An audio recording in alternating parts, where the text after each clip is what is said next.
తమ్ముళ్ళు, ఈ పోరాటంలో మీరు ఒక్కడు గుర్తుపెట్టుకోవాలి. రావణాసురుణ్ణి చంపడానికి అందరూ వానర సైన్యం ముందుకు వచ్చిందా లేదా? అందరూ ముందుకు వచ్చారా లేదా? రావుడు దేవుడు అవునా కాదా? కానీ అందరి సహకారంతో ముందుకెళ్ళాడు.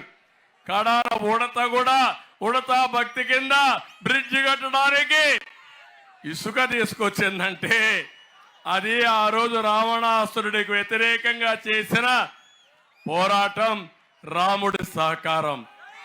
కానీ ఈరోజు నేను ఒక్కనే రాలేదు. కేంద్రంలో ఉండే ఎన్డీఏ ప్రభుత్వం, రాష్ట్రంలో ఉండే జన సైనికులు, తెలుగుదేశం పార్టీ వీరాభిమానులు అందరూ ఇక్కడ ఉన్నారు. జగన్మోహన్ రెడ్డి అంటున్నాడు అందరూ ఉన్నారు, నేను ఒంటరి వాడినని. కాదు, అతను శవాలతో వస్తున్నాడు, నేను నాయకులతో మీ ముందుకు వస్తున్నా. ఆయన శవ రాజకీయాలు చేయడానికి వస్తున్నాడు.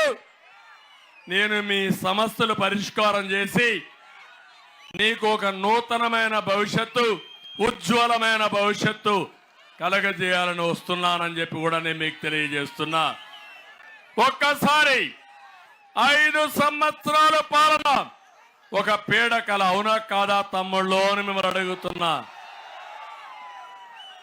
ఈరోజు మనం చూస్తే నేను ఒకటే అడుగుతున్నా, ఈ ముఖ్యమంత్రి ఆదాయం కోసం, స్వార్థం కోసం నిండు ప్రాణాలు బలివ్వడానికైనా సిద్ధంగా ఉంటాడు అవునా కాదా?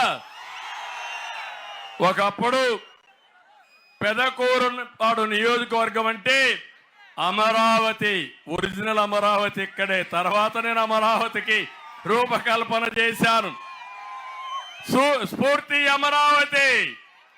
రెండోది అమరలింగేశ్వర స్వామి దేవాలయం. అవునా కాదా?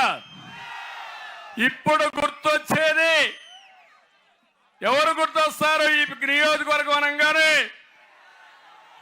ఇసుక బకాసురుడు శంకర్రావు.